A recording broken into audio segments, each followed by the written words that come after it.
حسن صاحب 28ویں ترمیم کا بہت شور شرابہ ہے. آپ نے بھی اکثر کہا تھا کہ جی آ جائے گی, جہاں 27ویں آئی 26ویں آئی 28ویں بھی آ جائے گی. اب جو اس میں مین چیز ہے وہ ووٹر کی عمر کی بات ہو رہی ہے. عطا تارڑ صاحب نے اس کی تردید کی, انہوں نے کہا کہ ایسا کچھ نہیں ہے, یہ محض افواہیں ہیں. کیا واقعی ووٹر کی عمر جو ہے اس کو بڑھانے کا سوچا جا رہا ہے, یا آپ کو لگتا ہے کہ حکومت صرف یہ ایک ڈاؤن پلے کر رہی ہے, ڈسٹریکشن ہے, کیا ریزن ہے؟ کہ رانا ثناء اللہ صاحب کہتے ہیں کہ مے بی ووٹر کی عمر 25 سال کر دی جائے, تارڑ صاحب کہتے ہیں کہ نہیں افواہیں ہیں. What's your take on it? نہیں, 28ویں ترمیم نہیں آ رہی. نہیں آ رہی؟ نہیں آ رہی. یہ آپ خبر دے رہے ہیں؟ ہاں, 4-5 ماہ تک تو کم از کم مجھے تو دور دور تک کوئی امکان دکھائی نہیں دے رہا. صحیح. 28ویں ترمیم نہیں آ رہی. ہاں, لیکن یہ ہے کہ کچھ قانون سازی یقین طور پر ہونی ہے جو کہ دہشت گردی سے متعلقہ ہے, جو خیبر پختونخوا اور بلوچستان کے حوالے سے آپ دیکھ لیں کہ جس قسم کے مسائل پیدا ہو رہے ہیں وہاں پر, دہشت گردی کے واقعات ہو رہے ہیں. ایک نئی لہر دہشت گردی کی جو ہے وہ فتنہ الخوارج اور فتنہ الہندوستان کی جانب سے جو ہے وہ لانے کی کوشش کی جا رہی ہے. تو اس ضمن کے اندر آپ نے جو لا فیئر ہے اس کو بھی دیکھنا ہوتا ہے, تو اس حوالے سے قانون سازی ہوگی. ایک چیز تو یہ ہے جی. دوسری جہاں تک بات ہے کہ جو وفاق کی جو وسائل کی تقسیم ہے وفاق اور صوبوں کے درمیان, اور وفاق کی مالی مشکلات ہیں, ان کو دور کرنے کے لیے ایک فارمولہ سمجھ لیں کہ ایک فارمولہ جو ہے مجموعی طور پر, میں اس کی اوپر خالی بتا سکتا ہوں مجموعی طور پر, تو اس پر کوئی کنسنسس ہو چکا ہے بٹوین پاکستان پیپلز پارٹی اور مسلم لیگ نواز. تو یہ وفاق اور صوبوں کے درمیان وسائل کی تقسیم سے متعلق جو ایک ایشو ہے, اس ایشو کو بھی حل کر لیا جائے گا اس بجٹ کے اندر. تو وہ ایسا اس طرح کا جو پیچیدگی ہے وہ نہیں ہے. پرنسپل ایگریمنٹ ہو چکا ہے, نیٹی گریٹیز طے ہونی ہے جو کہ انشاءاللہ آنے والے دنوں کے اندر وہ بھی طے ہو جائیں گی. یہ وفاق اور صوبوں کی جو ایکویشن ہے, یہ ترمیم کے بغیر اس میں رد و بدل ہو سکتا ہے؟ کیونکہ اس کے لیے بھی تو ترمیم آنا ضروری ہے نا. نہیں, فائنینشیل کنسٹرینٹس ہیں نا جی, اس میں کچھ ایسی چیزیں ہیں جو کہ بوجھ صوبوں کو برداشت کرنا ہوگا. جو اس وقت وفاق برداشت کر رہا ہے, تو اگر وہ خود ہی ایمیکیبلی جو چیزیں ان سے متعلقہ ہیں, جو چیزیں صوبوں کے اندر امپلیمنٹ ہو رہی ہیں, تو وفاق اگر وہ صوبوں پر وہ بوجھ برڈن شفٹ کر دیتا ہے تو یہ پاسبل. اس میں یہ تو نہیں ہے جو این ایف سی کے تحت آبادی کے تناسب سے جو شیئر ملتا ہے وہ تو ملے گا, لیکن ساتھ کچھ برڈن بھی ان کے اوپر آ جائے گا, وہ برڈن ان کو اٹھانا پڑے گا. تو it's as simple as that. Punjab تو ولنگ تھا پہلے بھی اور ابھی بھی ہے, اور سندھ کے حوالے سے ایشو تھا تو وہ پیپلز پارٹی اس سے متعلقہ جماعت ہے, تو پیپلز پارٹی کے ساتھ اس فارمولے کے اوپر ان پرنسپل ایگریمنٹ ہے, نیٹی گریٹیز طے ہونی. لیکن ہم تو یہ بھی سن رہے ہیں کہ یہاں سے رائیاں ہو رہی ہیں کہ زرداری صاحب جو ہے وہ ناراض ہیں نون لیگ سے. What's your information about this? یہ کیا سرائیاں نہیں ہیں, یہ ربش ہے.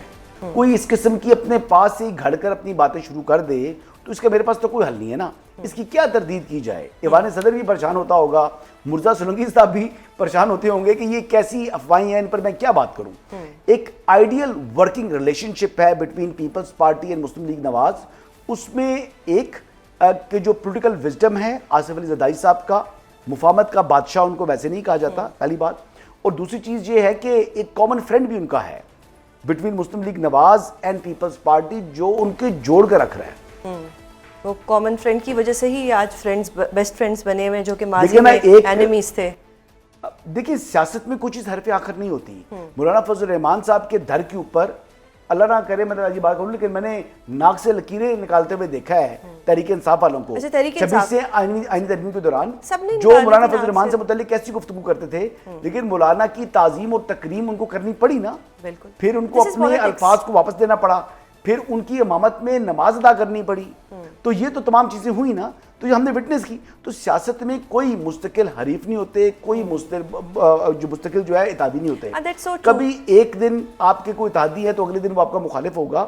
آپ کو یاد ہوگا کہ 2024 کے انتخابات سے پہلے بلاول نے کمپین میں بڑا نشانہ بنایا تھا نواز شریف صاحب کو, لیکن پھر جب وہ اسمبلی الیکٹ ہوگی انہوں نے کہا جی کہ اب ہم نے اسمبلی کو مضبوط کرنا ہے, ہم نے جمہوریت کو مستحکم کرنا ہے, اور ہم نے ملک کو آگے بڑھانا ہے. ایک پریڈکشن عمران خان صاحب نے بھی کی تھی کہ یہ اکٹھے ہو جائیں گے, آج جو یہ اتنا لڑ رہے ہیں یہ ایک پوائنٹ پہ آ کے بیسٹ فرینڈز بن جائیں گے, اور وہ ہم نے دیکھا کہ آج یہ بیسٹ فرینڈز بن گئے. جی, وہ محمود خان اچکزئی سے متعلق بھی وہ بڑی باتیں کرتے تھے, کہتے مجھے بڑی غلط فہمی ہے, یہ تو بڑا 2 نمبر آدمی ہے. پھر وہ 2 نمبر آدمی جس کو محمود خان اچکزئی کو وہ کہتے بڑا ڈرامے باز ہے, وہ چادر اوپر کر کے انہوں نے ایکٹنگ بھی کی تھی, تو پھر اسی 2 نمبر آدمی کو انہوں نے لیڈر آف دی اپوزیشن بنا دیا نیشنل اسمبلی کا. ٹھیک ہے جی, اور اپنی پوری پارٹی کو سائڈ پہ کر دیا. اسے ہم پالیٹکس کا حسن کہیں, کیا اس کو پارٹی کا حسن کہیں کہ ڈسٹرسٹ کہتے اپنی پارٹی کے اوپر, کیونکہ انہوں نے تو دیکھیں اپنی جماعت سے پیپلز پارٹی اپنا اگر پرائم منسٹر بن رہا ہو تو اپنا پرائم منسٹر بنائے گی, اپنا لیڈر آف دا اپوزیشن بن رہا ہو تو اپنا بنائے گی, وہ کسی دوسری جماعت کو اٹھا کے نہیں دے گی.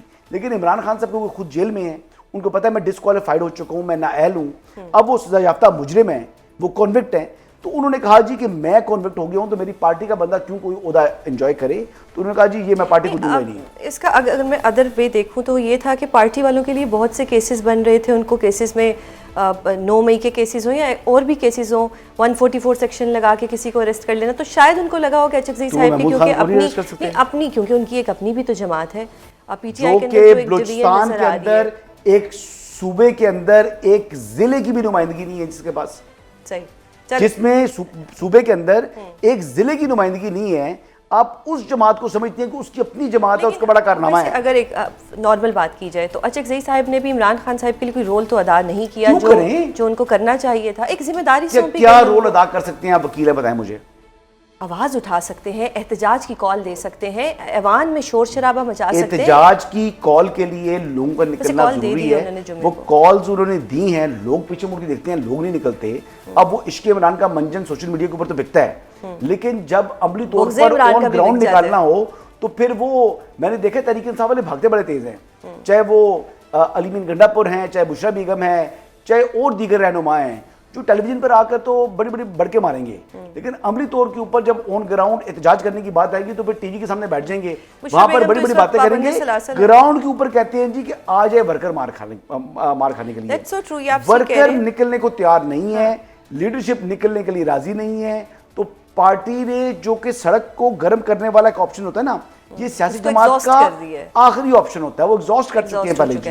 اچھا, آپ نے خیبر پختونخوا کی بات کی, دہشت گردی کی بات کی, تو ہم نے گزشتہ روز دیکھا کہ گورنر صاحب اور سی ایم صاحب اکٹھے بیٹھے ہوئے تھے اور وفاق پہ تنقید کر رہے تھے کہ جو یہ ہے ایگزیکٹلی کہ بڑی زیادتی ہوتی ہے خیبر پختونخوا کے ساتھ.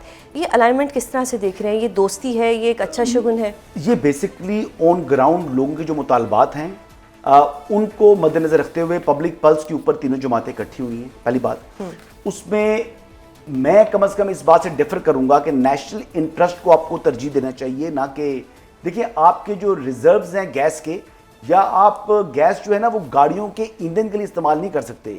دنیا کے اندر جو گیس ہے, گیس کو انڈسٹریل یوز کے لیے رکھا جاتا ہے. ایون کہ باہر کے ممالک کے اندر, برطانیہ کے اندر, مختلف ممالک کے اندر آپ بجلی کے اوپر کوکنگ کرتے ہیں.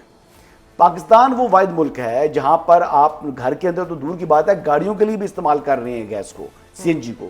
یہ پریزیڈنٹ مشرف کے زمانے میں غلط پالیسی آئی تھی جس کو کنٹینیو نہیں رہنا چاہیے تھا, فوری طور پر ختم کرنا چاہیے. اور ابھی بھی اس کے اوپر اگر احتجاج ہو رہے ہیں تو جو کہ میرے خیال سے مناسب نہیں ہے.